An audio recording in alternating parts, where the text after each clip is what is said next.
पहले क्या कहेंगे जो सरकार ने, क्योंकि किसान कृषि कानून तो तीनों वापस ले लिए हैं, लेकिन सरकार पर भरोसा किया जा सकता है किसान धरना प्रदर्शन करते रहे, अपनी बात उठाते रहे, लेकिन वर्तमान सरकार ने कभी भी इस चीज़ को स्पष्ट नहीं किया। समाचार पत्रों के माध्यम से भी ये नहीं बताया कि इन कानूनों से ये लाभ देश के किसानों को होगा। ऐसी ये सरकार है।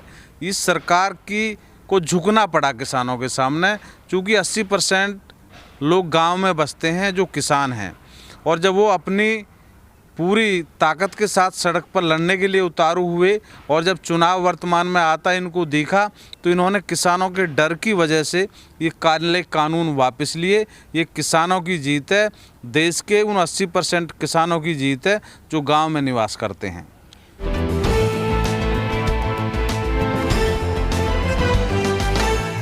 नमस्कार, मैं तेजिंदर और आप देख रहे हैं नेशन टाइम। मैं इस वक्त मौजूद हूं गौतम बुद्ध नगर के ग्रेटर नोएडा में, और मेरे साथ एक किसान नेता हैं वीरेंद्र डाड़ा, जो कि आज हम आपको बता दें कि चौधरी चरण सिंह की जयंती भी है, और इस पर हम इस खास अवसर पर एक किसानों के फेवर में जो कि अभी एक फैसले वापस लिए गए थे सरकार द्वारा, उनको लेकर, और इस फैसले के बावजूद क्या किसानों के हित साधने की जो कोशिश कर रही है सरकार, क्या वाकई में उसमें सफल हो पाएगी। हम ऐसे ही किसान नेता के साथ आज बात करेंगे और जानेंगे कि वाकई सरकार किसान हितैषी बन रही है या फिर इसमें कुछ सच्चाई है। सर, पहले क्या कहेंगे जो सरकार ने, क्योंकि किसान कृषि कानून तो तीनों वापस ले लिए हैं, लेकिन सरकार पर भरोसा किया जा सकता है किसानों को? देखिए, आज सबसे पहले पूर्व प्रधानमंत्री स्वर्गीय चौधरी चरण सिंह की जयंती पर मैं अपने प्रदेश के सभी किसानों को इस जयंती पर बधाई देता हूं। और ये जयंती एक किसान मसीहा की जयंती है। इसके लिए देश में जो आपने अभी कहा कि आज जो किसानों की हालात देश के अंदर बनी हुई है, उसको हम देखते हुए कि आज हमारे देश का किसान अपने हक और अधिकार के लिए उसे सड़क पे आना पड़ा। 1 साल तक उसको धरने प्रदर्शन करने पड़े। किस बात के लिए? इस बात के लिए कि किसानों को उसका हक मिले।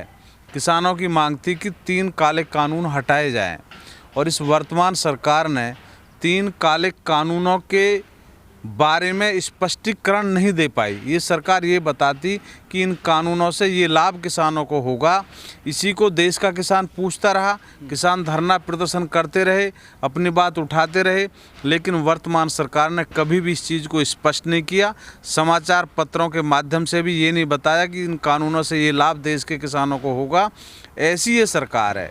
इस सरकार को झुकना पड़ा किसानों के सामने, चूँकि 80% लोग गांव में बसते हैं जो किसान हैं, और जब वो अपनी पूरी ताकत के साथ सड़क पर लड़ने के लिए उतारू हुए और जब चुनाव वर्तमान में आता इनको देखा तो इन्होंने किसानों के डर की वजह से ये काले कानून वापस लिए।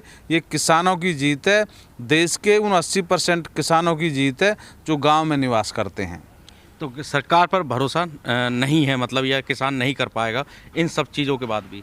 नहीं, सरकार भरोसे लायक है ही नहीं। अगर सरकार पर भरोसा किसानों को होता और सरकार किसानों को मानती तो धरना प्रदर्शन क्यों करना पड़ता? किसान इसलिए धरना प्रदर्शन पर बैठे कि इन्होंने किसानों की बात नहीं सुनी। इसलिए सरकार किसान हितैषी नहीं है और किसानों को इन पर कोई भरोसा नहीं है इस सरकार पर। अच्छा, अगर अभी सारी पार्टियां जो विपक्ष की पार्टियां हैं वो भी किसानों को लेकर तमाम तरह के दावे कर रही हैं, क्योंकि उत्तर प्रदेश में विधानसभा चुनाव जो है वो आने वाला है, उसके दौर चल रहा है, तो अब ऐसे में क्या उम्मीद की जा सकती है और किस पार्टी से उम्मीद की जा सकती है कि किसानों के लिए हाँ आगे आ सकती है कोई पार्टी? देखिए, इस देश में हमेशा किसान लड़ता रहा अपने हक और अधिकार के लिए। मैं कहूँ देश के किसानों की बात है तो चौधरी चरण सिंह जी ने जो देश के किसानों को दिया वो किसी ने नहीं दिया। लेकिन उसके बाद उनके जो और भी नुमाइंदे आए उन्होंने किसानों पर ध्यान नहीं दिया। केवल चौधरी चरण सिंह ने उन्होंने ध्यान दिया किसानों पर। आज वर्तमान में किसानों के लिए अगर कोई कर सकता है तो अगर मैं उत्तर प्रदेश की बात करूं तो बहन कुमारी मायावती जी ने जितना किसानों के लिए किया है और किसी ने नहीं किया है। इतिहास है कि यहाँ पर आज जिला गौतम बुद्ध नगर के अंदर 3 प्राधिकरण बने हुए हैं, और यहाँ पर प्राधिकरण के द्वारा शहर बसाया जा रहा है, औद्योगिक क्षेत्र बसाया जा रहा है। लेकिन जब हम देखते हैं किसानों की स्थिति, तो जो वर्तमान सरकारें पहले रही और उनमें जब भी बहन जी की सरकार आई तभी किसानों ने जो मांगा वो किसानों को बहन जी के द्वारा दिया गया। चाहे उसमें किसानों की मुआवजे की बात हो तो बहन जी सरकार में किसानों के मुआवजे बढ़ाए गए। किसानों को डेवलप कर 5% 6% ज़मीन की बात हो वो बहन जी के माध्यम से दिया गया। किसानों की बनी हुई पुरानी आबादियों को छोड़ा गया, वो बहन जी की सरकार में छोड़ा गया। उसके बाद जो सरकारें आई, गन्ने की कीमत भी आज जो गन्ने की कीमत प्रदेश में वो बहन जी की सरकार में गन्ने की सबसे ज़्यादा कीमत बढ़ाई गई।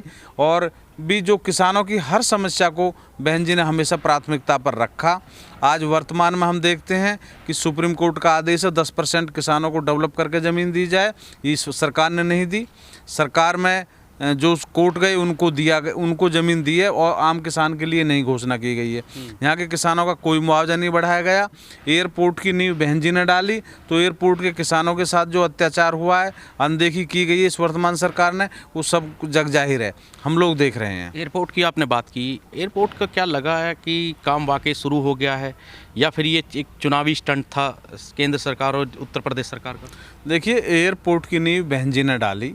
आज इस सरकार के द्वारा जो उसका शिलान्यास किया गया है, मात्र एक शिलान्यास किया गया है, अभी तक वहाँ पर कोई कार्य शुरू नहीं है। किसानों को गुमराह किया गया है वहाँ से, और कुछ गांवों को वहाँ से जो स्थानांतरण किया गया है वो प्रक्रिया भी बंद पड़ी हुई है। वहाँ भी किसान संतुष्ट नहीं है। किसान धरना प्रदर्शन पर बैठे हुए हैं, किसान अपनी मांग उठा रहे हैं। किसानों को तो सरकार कुचलने का काम कर रही है, डंडे से कुचल रही है, दमन कर रही है। उनको पूरी तरह से प्रताड़ित किया जा रहा है किसानों को। उनकी बात कोई सुन नहीं रहा है इस सरकार में। किसानों की सरकार ही नहीं है, ये तो नौकरशाही की सरकार है। जो नौकरशाही करती है वो सरकार के बैठे माननीय मुख्यमंत्री सुनते हैं। इस सरकार के द्वारा किसानों का कोई लाभ नहीं हो रहा। ये सरकार केंद्र से भी और प्रदेश से भी फेल सरकार है। और इस समय जो आने वाला चुनाव उत्तर प्रदेश का, इसमें देश का प्रदेश का किसान इनको इस बात का एहसास कराएगा कि इनके खिलाफ वोट कर इनको हराकर सत्ता से बाहर भगाने का काम इस प्रदेश का किसान वर्तमान में करेगा। ठीक है, बहुत बहुत धन्यवाद सर। Thank you. ये थे हमारे साथ वीरेंद्र डाडा जी, जिन्होंने बताया कि किसान अभी भी किन समस्याओं से जूझ रहा है। भले ही सरकार ने तीनों कृषि कानून वापस ले लिए हों, लेकिन ज़मीनी हकीकत जो यहाँ पर बताई गई है वो बिल्कुल मुद्दे से अलग नज़र आ रही है। गौतम बुद्ध नगर से तेजिंदर सिंह, नेशन टाइम। इस वीडियो में कही गई सभी बातें वक्ता की अपनी राय है, जिसकी पुष्टि हम या हमारा चैनल नेशन टाइम नहीं करता।